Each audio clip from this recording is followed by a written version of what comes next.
नमस्कार जय जगन्नाथ शुभ सकाळ। आज हूँ जून 11 तारिख बुधवार। आज दिन अनेक गुड़िए गुरुत्वपूर्ण खबर आसी तेणु वीडियो को शेष पर्यंत देखा मोर आपन को अनुरोध। तेबे आसतु आज दिन 20 बड़ खबर उपर नजर पकाइबा। वीडियो भल लगिले आपण भल पाइबा स्वरूप गोटे गोटे लाइक निश्चित करदेवे। एथिसह आपण केउ जिल्लार ई खबर देखुचंती कमेंट माध्यम रे जणाई देबे। आज प्रथम खबर त्वरान्वित हेबो माओ निपात अभियान आरंभ हेबो ऑपरेशन आनाकोंडा 2.0। सरंडा जंगल रे खूब शीघ्र आरंभ हेबाकु जाउछि ऑपरेशन आनाकोंडा 2.0। झारखंड ओडिशा सीमार जंगल में सुरक्षा बाहिनी पक्षर हम यह माओ निपात अभियान। जंगल भितर लुचिथिबा नक्सल को दमन यह ऑपरेशन मूल उद्देश्य। यह ऑपरेशन अत्याधुनिक अस्त्रशस्त्र ड्रोन सैटेलाइट निरीक्षण पर्वत सेना और जंगल युद्ध विशेषज्ञ सामिल हेबे। एथिसह सीआरपीएफ रो स्वतंत्र कैंप करबा पई योजना होईछि। 2026 सुधा सरंडा जंगल माओ निपात पई लक्ष्य रखिछि सुरक्षा बाहिनी। परवर्ती खबर 29 वर्ष बयस अंतर्जातीय क्रिकेट रू अवसर नेले West Indies batter Nicholas Pooran. West Indies batter Nicholas Pooran को अंतर्जातीय क्रिकेट रू अवसर मात्र 29 वर्ष बयस अंतर्जातीय क्रिकेट रू अवसर नहीं निकोलस पूरन। इंस्टाग्राम रे भावपूर्ण पोस्ट करी अवसर घोषणा करिसंती। वेस्टइंडीज पई 106 एक दिवसीय और 61 टी20 खेलिसंती निकोलस पूरन। वेस्टइंडीज टी20 दलर अधिनायक मध्य थिले पूरन। परवर्ती खबर दैतापति रामकृष्ण दास महापात्र निलंबन अवधि शेष। महाप्रभु स्नान यात्रा प्रस्तुति नीति सामिल। महाप्रभु सेवारे जोगदेले वरिष्ठ सेवायत तथा दैतापति निजोग संपादक रामकृष्ण दास महापात्र। श्रीमंदिर परंपरा विरोधी कार्य जोगु 30 दिन पर रामकृष्ण दास महापात्र निलंबित होइतिले। श्रीमंदिर प्रवेश उपरे मध्य लागिथिला कटकणा। दीघा जगन्नाथ मंदिर प्रतिष्ठा उत्सव में जोगदे विवाद को आसीथिले रामकृष्ण दास महापात्र। बड़का दारुरे विग्रह निर्माण एवं दीघा जगन्नाथ मंदिर को जगन्नाथ धाम नामकरण को प्रतिवाद करिनथिबारु निया जाइतिला एक्शन। निलंबन आदेश सरिबा परे सेवारे जोगदेले रामकृष्ण। परवर्ती खबर राज्य में 12 पुणी सक्रिय हम मौसुमी। आसंता 12 तारिख मौसुमी पुणी थे सक्रिय हो पारे। दक्षिण भारतर राज्य गुड़िक मौसुमी सक्रिय होगा सह कर्णाटक और कोंकण गोवा प्रबल अति प्रबल वर्षा हो पारे।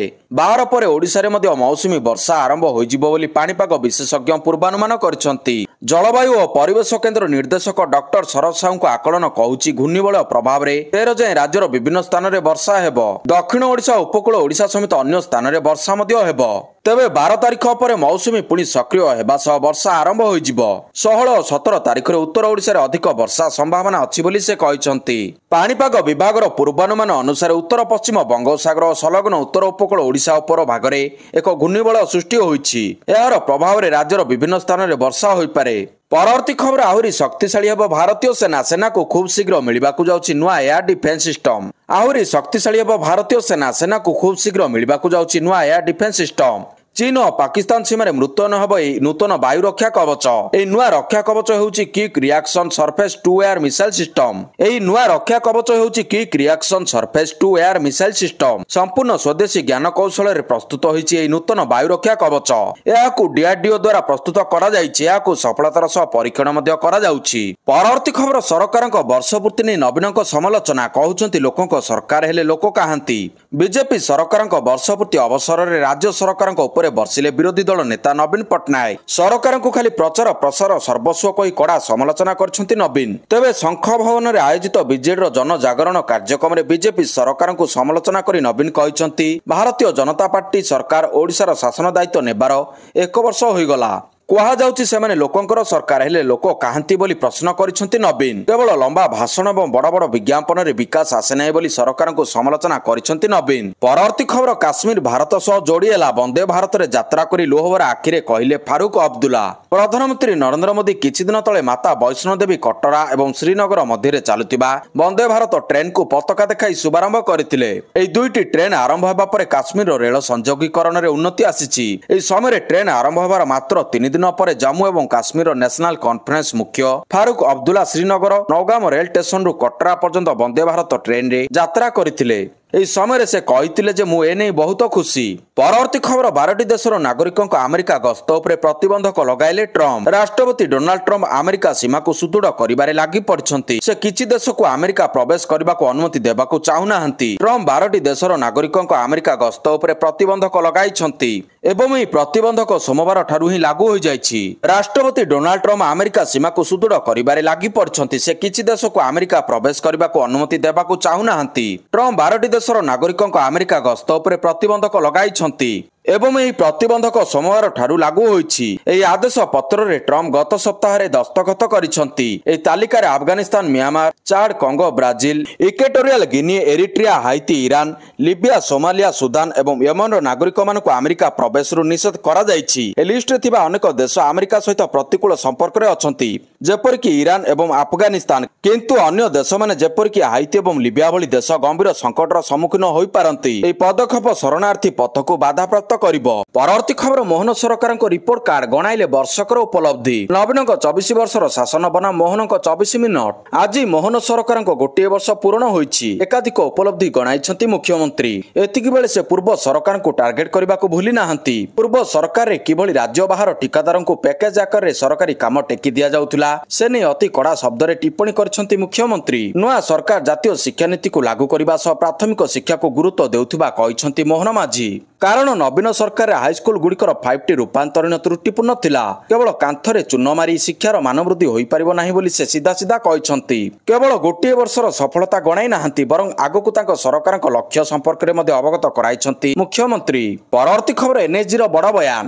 ଦେଶର ସୁରକ୍ଷାର ଦାୟିତ୍ୱ ନେଇଥିବା ଏନ୍ଏସ୍ଜିର ମହାନିର୍ଦ୍ଦେଶକ ଭୃଗୁ ଶ୍ରୀନିବାସ ପାକିସ୍ତାନର ଆଉ ଏକ ଯୋଜନାକୁ ପଣ୍ଡ କରିଛନ୍ତି। ସେ କହିଛନ୍ତି ଅପରେସନ ସିନ୍ଦୁର ସମୟରେ ପାକିସ୍ତାନୀ ସେନା ଜମ୍ମୁ ଏୟାରପୋର୍ଟକୁ ଉଡ଼ାଇ ଦେବାର ଷଡ଼ଯନ୍ତ୍ର ରଚିଥିଲା। ଏଥିପାଇଁ ପାକିସ୍ତାନୀ ଡ୍ରୋନ୍ 200 କିଲୋ ବିସ୍ଫୋଟକ ପଠାଇଥିଲା, ଯାହାକୁ ଏନ୍ଏସ୍ଜି ଏବଂ ସୁରକ୍ଷା ବଳ ମିଶି ନିଷ୍କ୍ରିୟ କରିଥିଲେ। ସମୟ ପୂର୍ବରୁ ବିସ୍ଫୋଟକକୁ ନିଷ୍କ୍ରିୟ କରି ଆତଙ୍କୀ ସ୍ଥାନର ଷଡ଼ଯନ୍ତ୍ରକୁ ପଣ୍ଡ କରିଥିଲା ଏନ୍ଏସ୍ଜି। ଦିଲ୍ଲୀରେ ଆୟୋଜନ ହୋଇଥିବା ଏକ ସେମିନାରରେ ମହାନିର୍ଦ୍ଦେଶକ ଭୃଗୁ ଶ୍ରୀନିବାସ ଏହି ଘଟଣା ଉପରୁ ପରଦା ହଟାଇଥିଲେ। ଏହି ସେମିନାରରେ ଅପରେସନ ସିନ୍ଦୁରକୁ ନେଇ ଅନେକ ଖୁଲାସା କରାଯାଇଥିଲା। ଭୃଗୁ ଶ୍ରୀନିବାସ କହିଥିଲେ ଯେ ଆତଙ୍କବାଦ ବିପକ୍ଷରେ ଜାରି ରହିଥିବା ଲଢ଼େଇରେ ଯେଉଁ ଦକ୍ଷତା ଏନ୍ଏସ୍ଜି ଦେଖାଇଛି, ସେହି ଦକ୍ଷତା ଏବେ ସୁରକ୍ଷା ଏଜେନ୍ସିଗୁଡ଼ିକୁ ମଧ୍ୟ ପ୍ରଦାନ କରାଯିବ। ଏନ୍ଏସ୍ଜି ଦେଶର ସବୁ ରାଜ୍ୟର ସୁରକ୍ଷା ଏଜେନ୍ସିକୁ ତାଲିମ ଦେବ। ପରବର୍ତ୍ତୀ ଖବର, ସମ୍ବଲପୁର ଗସ୍ତରେ ଯୋଗାଣ ମନ୍ତ୍ରୀ। ବିଭିନ୍ନ ସମସ୍ୟା ନେଇ କୃଷକ ସଂଗଠନ ସହ କଲେ ଆଲୋଚନା। ଦିନିକିଆ ସମ୍ବଲପୁର ଗସ୍ତରେ ଯୋଗାଣ ମନ୍ତ୍ରୀ କୃଷ୍ଣ ଚନ୍ଦ୍ର ପାତ୍ର ସମ୍ବଲପୁର କୃଷକ ସଂଗଠନ ସହ ବିଭିନ୍ନ ସମସ୍ୟା ନେଇ ଆଲୋଚନା କରିଛନ୍ତି ମନ୍ତ୍ରୀ। ମୁଖ୍ୟତଃ ସମ୍ବଲପୁରରେ ଚାଷୀଙ୍କ ସହ ଧାନ କିଣା ଟାର୍ଗେଟ ଓ ଟୋକେନ୍ ସମସ୍ୟା ନେଇ ଆଲୋଚନା କରିଛନ୍ତି। ଯଦି ଟୋକେନ୍ ଅବଧି ସରିବା ସତ୍ତ୍ୱେ ଚାଷୀ ଧାନ ବିକ୍ରି କରି ନ ପାରିଲେ ଜିଲ୍ଲାପାଳ ତାଙ୍କର ସ୍ୱତନ୍ତ୍ର କ୍ଷମତା ବ୍ୟବହାର କରି ଆହୁରି 15 ଦିନ ଏହାର ଅବଧି ବଢ଼ାଇ ପାରିବେ ବୋଲି କହିଛନ୍ତି ଯୋଗାଣ ମନ୍ତ୍ରୀ। ଏହାପରେ ଜିଲ୍ଲାପାଳଙ୍କ କାର୍ଯ୍ୟାଳୟରେ ଜିଲ୍ଲା ଯୋଜନା କମିଟିର ବୈଠକରେ ଯୋଗ ଦେଇଥିଲେ। ପରବର୍ତ୍ତୀ ଖବର, ଅଷ୍ଟ୍ରିଆ ସ୍କୁଲରେ ଗୁଳିକାଣ୍ଡ, 11 ମୃତ। ୟୁରୋପୀୟ ଦେଶ ଅଷ୍ଟ୍ରିଆର ଗ୍ରାଜରେ ଗୁଳିକାଣ୍ଡ ଘଟଣା ସାମ୍ନାକୁ ଆସିଛି। ଏକ ସ୍କୁଲରେ ଜଣେ ଛାତ୍ର ଆଖିବୁଜା ଗୁଳି କରିବାରୁ 10 ଜଣ ଛାତ୍ରଛାତ୍ରୀଙ୍କ ମୃତ୍ୟୁ ହୋଇଛି। ଛାତ୍ରଛାତ୍ରୀମାନଙ୍କୁ ହତ୍ୟା କରିବା ପରେ ବନ୍ଧୁକଧାରୀ ଜଣକ ନିଜକୁ ମଧ୍ୟ ଗୁଳି କରିଥିଲା, ଯାହାକୁ ମିଶାଇ ଏହି ଗୁଳିକାଣ୍ଡରେ 11 ଜଣଙ୍କ ମୃତ୍ୟୁ ହୋଇଛି। ଏହା ସହିତ ଏହି ଗୁଳିକାଣ୍ଡରେ ଆହତଙ୍କୁ ତୁରନ୍ତ ସ୍ଥାନୀୟ ମେଡିକାଲରେ ଭର୍ତ୍ତି କରାଯାଇଛି। ପରବର୍ତ୍ତୀ ଖବର, ଆଜି ଦେବସ୍ନାନ ପୂର୍ଣ୍ଣିମା, ଚାଲିଛି ଜୋରଦାର ପ୍ରସ୍ତୁତି। ଆଜି ପବିତ୍ର ଦେବସ୍ନାନ ପୂର୍ଣ୍ଣିମା। ରତ୍ନବେଦୀ ଛାଡ଼ି ସ୍ନାନ ମଣ୍ଡପକୁ ଓହ୍ଲାଇ ଆସିଛନ୍ତି ଚତୁର୍ଦ୍ଧାମୂର୍ତ୍ତି। ସ୍ନାନବେଦୀରେ 108 ଗରା ସୁବାସିତ ଜଳରେ ସ୍ନାନ କରିବେ ଶ୍ରୀବିଗ୍ରହ। ଏଥିପାଇଁ ଶ୍ରୀମନ୍ଦିର ଭିତରେ ଥିବା ସୁନା କୂଅରୁ ଜଳ ଆସିଥାଏ। ଜଳ ଲାଗି ନୀତି ପରେ ବର୍ଷକୁ ଥରେ ଅନୁଷ୍ଠିତ ହେଉଥିବା ଗଜାନନ ବେଶରେ ଭକ୍ତଙ୍କୁ ଦର୍ଶନ ଦେବେ ମହାପ୍ରଭୁ ଜଗନ୍ନାଥ, ବଡ଼ ଭାଇ ବଳଭଦ୍ର ଓ ଦେବୀ ସୁଭଦ୍ରା। ଏହାପରେ ଜ୍ୱରରେ ପୀଡ଼ିତ ହେବେ ଶ୍ରୀଜୀଉ। 15 ଦିନ ଅଣସର ଘରେ ଚାଲିବ ମହାପ୍ରଭୁଙ୍କ ଉପଚାର। ଜ୍ୱରରୁ ଭଲ ହେବା ପରେ ଭଉଣୀଙ୍କୁ ସାଥିରେ ନେଇ ନବଦିନାତ୍ମକ ଯାତ୍ରାରେ ବାହାରି ଆସିବେ କାଳିଆ ସାଆନ୍ତେ। ପରବର୍ତ୍ତୀ ଖବର, ଓଜେଇ ରେଜଲ୍ଟ ପ୍ରକାଶ। 86.84% ପରୀକ୍ଷାର୍ଥୀ ଉତ୍ତୀର୍ଣ୍ଣ। ପ୍ରକାଶ ପାଇଲା ଓଡ଼ିଶା ଯୁଗ୍ମ ପ୍ରବେଶିକା ପରୀକ୍ଷା ଓଜେଇ ଫଳାଫଳ। OJEI.nic.in ୱେବସାଇଟରେ ଆସିଛି ରାଙ୍କ କାର୍ଡ। 10 ତାରିଖ ସନ୍ଧ୍ୟାରେ ପରୀକ୍ଷାଫଳ ଆନୁଷ୍ଠାନିକ ଭାବରେ ଘୋଷଣା କରିଛନ୍ତି ବିଭାଗୀୟ ମନ୍ତ୍ରୀ ସମ୍ପଦ ସ୍ୱାଇଁ। ଗତ ମେ 2 ତାରିଖରେ ଓଜେଇ ପରୀକ୍ଷା ଆରମ୍ଭ ହୋଇଥିଲା। 12 ତାରିଖ ଯାଏଁ 3ଟି ସିଫ୍ଟରେ ପରୀକ୍ଷା ହୋଇଥିଲା। ଚଳିତ ବର୍ଷ 86.84% ପରୀକ୍ଷାର୍ଥୀ ଉତ୍ତୀର୍ଣ୍ଣ ହୋଇଛନ୍ତି। ଅନୁରାଗ ମିଶ୍ର MBA ଟପର ହୋଇଛନ୍ତି। ପରବର୍ତ୍ତୀ ଖବର, ଓଡ଼ିଆ ପୁଅ IPS ଉତ୍କଳ ରଞ୍ଜନ ସାହୁ ହେଲେ RPSର ଅଧ୍ୟକ୍ଷ। ଓଡ଼ିଆ ପୁଅଙ୍କୁ ବଡ଼ ଦାୟିତ୍ୱ। IPS ଉତ୍କଳ ରଞ୍ଜନ ସାହୁ RPSର ଅଧ୍ୟକ୍ଷ ଭାବରେ ନିଯୁକ୍ତ ହୋଇଛନ୍ତି। IPS ଉତ୍କଳ ରଞ୍ଜନ ସାହୁ 1988 ବ୍ୟାଚର IPS ଅଧିକାରୀ। ସେ ମୂଳତଃ ଓଡ଼ିଶାର ଅନୁଗୁଳ ଜିଲ୍ଲାର ଛେଣ୍ଡିପଦା ଗ୍ରାମର ଅଟନ୍ତି। ପରବର୍ତ୍ତୀ ଖବର, 2036 ପାଇଁ 36 ଯୋଜନା। ମୋହନ ସରକାରଙ୍କ 1 ବର୍ଷ ପୂର୍ତ୍ତି ଅବସରରେ ସୁଶାସନ ଓ ବିକଶିତ ଓଡ଼ିଶା ପାଇଁ ଅଫିସରଙ୍କୁ ଆହ୍ୱାନ ଦେଇଛନ୍ତି ମୁଖ୍ୟମନ୍ତ୍ରୀ। ବିକଶିତ ଓଡ଼ିଶା, ବିକଶିତ ଭାରତର ସ୍ୱପ୍ନ କ'ଣ ରହିବ, ସେ ନେଇ ପ୍ରସ୍ତୁତ ହୋଇଛି ଭିଜନ ଡକ୍ୟୁମେଣ୍ଟ। 2036 ପାଇଁ ପ୍ରମୁଖ ବିଭାଗ ଉପରେ ଫୋକସ କରିଛନ୍ତି ସରକାର। 36ଟି ପ୍ରାଥମିକ କାର୍ଯ୍ୟକ୍ରମକୁ ସରକାର ଚିହ୍ନଟ କରିଛନ୍ତି। 2036 ପାଇଁ 36 ରଣନୀତିକୁ ହାତକୁ ନିଆଯାଇଛି। ଲୋକସେବା ଭବନରେ 2036 ବିକଶିତ ଓଡ଼ିଶା ଗଠନ ଓ 2047 ବିକଶିତ ଭାରତ ନେଇ ଆୟୋଜିତ ହୋଇଛି ଜାତୀୟ ଆଲୋଚନା ଚକ୍ର। ରାଜ୍ୟର ବିଭିନ୍ନ ବର୍ଗଙ୍କ ସହ ଆଲୋଚନା ପରେ ବିକଶିତ ଓଡ଼ିଶା 2036 ଭିଜନ ପ୍ରସ୍ତୁତ ହୋଇଛି। ପରବର୍ତ୍ତୀ ଖବର, ରଥଯାତ୍ରାକୁ ମୋବାଇଲ ମନା। ସ୍ନାନ ପୂର୍ଣ୍ଣିମା ପାଇଁ ପୁରୀରେ ପ୍ରସ୍ତୁତି ଜୋରଦାର ଚାଲିଛି। ଏହି ସମୟରେ ଆଇନ ମନ୍ତ୍ରୀ ପୃଥ୍ୱୀରାଜ ହରିଚନ୍ଦନ ଏକ ସୂଚନା ଦେଇଛନ୍ତି। ସେ କହିଛନ୍ତି ରୀତିନୀତି ଦୃଷ୍ଟିରୁ ସବୁ ଠିକ ଅଛି। ଠିକ ସମୟରେ ସରିବ ପହଣ୍ଡି ବିଜେ। ସମୟ ନିର୍ଘଣ୍ଟ ଅନୁସାରେ ଶେଷ ହେବ। ରଥ ଉପରକୁ ମୋବାଇଲ ଯାଇପାରିବ ନାହିଁ। ତେବେ ଅଣସେବାୟିତ ରଥ ଉପରକୁ ଗଲେ ପୋଲିସକୁ ଦିଆଯିବ ବୋଲି ଆଇନ ମନ୍ତ୍ରୀ କହିଛନ୍ତି। ପରବର୍ତ୍ତୀ ଖବର, ଧର୍ମଗଡ଼ ଉପଜିଲ୍ଲାପାଳ ଧୀମାନ ଚକମା ନିଲମ୍ବିତ। ଧର୍ମଗଡ଼ ଉପଜିଲ୍ଲାପାଳ ଧୀମାନ ଚକମା ନିଲମ୍ବିତ ହୋଇଛନ୍ତି। ଭିଜିଲାନ୍ସ ଗିରଫ ପରେ ନିଲମ୍ବନ କଲେ ସରକାର। ଫାଇଲରେ ମୁଖ୍ୟମନ୍ତ୍ରୀଙ୍କ ଦସ୍ତଖତ ପରେ ତାଙ୍କୁ ନିଲମ୍ବନ କରାଯାଇଥିବା ସୂଚନା ରହିଛି। ଜଣେ କ୍ରସର ବ୍ୟବସାୟୀଙ୍କ ଠାରୁ 10 ଲକ୍ଷ ଟଙ୍କା ଲାଞ୍ଚ ନେଇ ଧରାପଡ଼ିବା ପରେ ଆଇଏଏସ୍ ଅଧିକାରୀ ଧୀମନ ଚକମାଙ୍କ ଅଫିସ ଓ ବାସଭବନରେ ଚଢ଼ାଉ ହୋଇଥିଲା। ଚଢ଼ାଉ ବେଳେ ତାଙ୍କ ବାସଭବନରୁ ନଗଦ 47 ଲକ୍ଷ ଟଙ୍କା ଜବତ ହୋଇଥିଲା। ଆଇନଗତ କାର୍ଯ୍ୟାନୁଷ୍ଠାନର ଭୟ ଦେଖାଇ ସବ୍ କଲେକ୍ଟର ଧୀମନ ଚକମା ଜଣେ ସ୍ଥାନୀୟ କ୍ରସର ବ୍ୟବସାୟୀଙ୍କୁ 20 ଲକ୍ଷ ଟଙ୍କା ଲାଞ୍ଚ ମାଗିଥିଲେ। ପ୍ରଥମ କିସ୍ତିରେ 10 ଲକ୍ଷ ଟଙ୍କା ଲାଞ୍ଚ ନେବା ବେଳେ ତାଙ୍କୁ ଟ୍ରାପ୍ କରିଥିଲା ଭିଜିଲାନ୍ସ। ତାଙ୍କ ଅଫିସ ଓ ବାସଭବନରେ ରେଡ୍ ବେଳେ ବହୁ ଗୁରୁତ୍ୱପୂର୍ଣ୍ଣ କାଗଜପତ୍ର ଜବତ ହୋଇଛି। ପରବର୍ତ୍ତୀ ଖବର, ଭୁବନେଶ୍ୱର ଡିସିପିଙ୍କ ନୂଆ ବିଲ୍ଡିଂ ଉଦ୍ଘାଟିତ।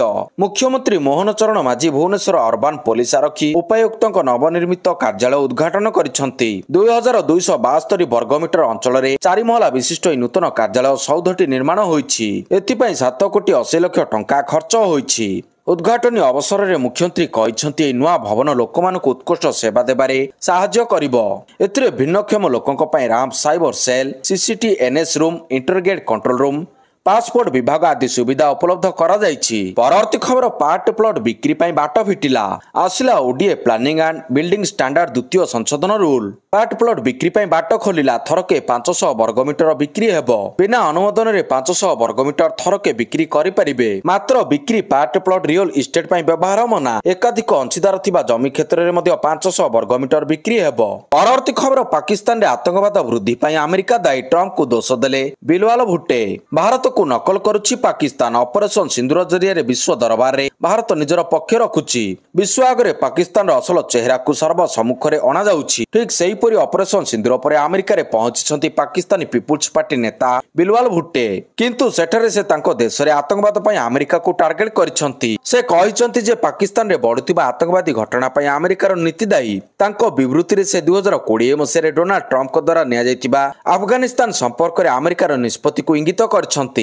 ପରବର୍ତ୍ତୀ ଖବର, ପାକିସ୍ତାନ ହେଉଛି ଆତଙ୍କବାଦର ନର୍ସରୀ। ରାଜନାଥ ସିଂଙ୍କ ବୟାନ। ପ୍ରତିରକ୍ଷା ମନ୍ତ୍ରୀ ରାଜନାଥ ସିଂ ମଙ୍ଗଳବାର 10 ଜୁନ 2025 ଉତ୍ତରାଖଣ୍ଡର ରାଜଧାନୀ ଡେରାଡୁନରେ ଆୟୋଜିତ ଏକ କାର୍ଯ୍ୟକ୍ରମରେ ଯୋଗ ଦେଇଥିଲେ।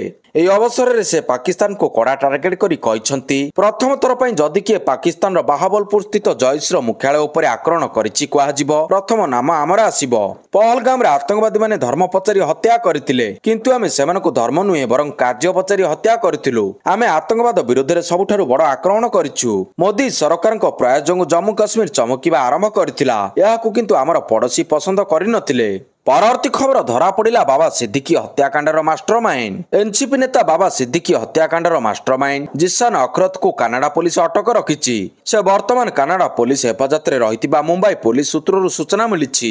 ଜିସାନ ଲରେନ୍ସ ବିଷ୍ଣୋଇ ଗ୍ୟାଙ୍ଗର ସଦସ୍ୟ ବୋଲି କୁହାଯାଉଛି। ସେ ବାବା ସିଦ୍ଦିକିଙ୍କୁ ହତ୍ୟା କରିଥିବା ସୁଟରମାନଙ୍କ ହ୍ୟାଣ୍ଡେଲର ଥିଲା ବୋଲି ଜଣାପଡ଼ିଛି।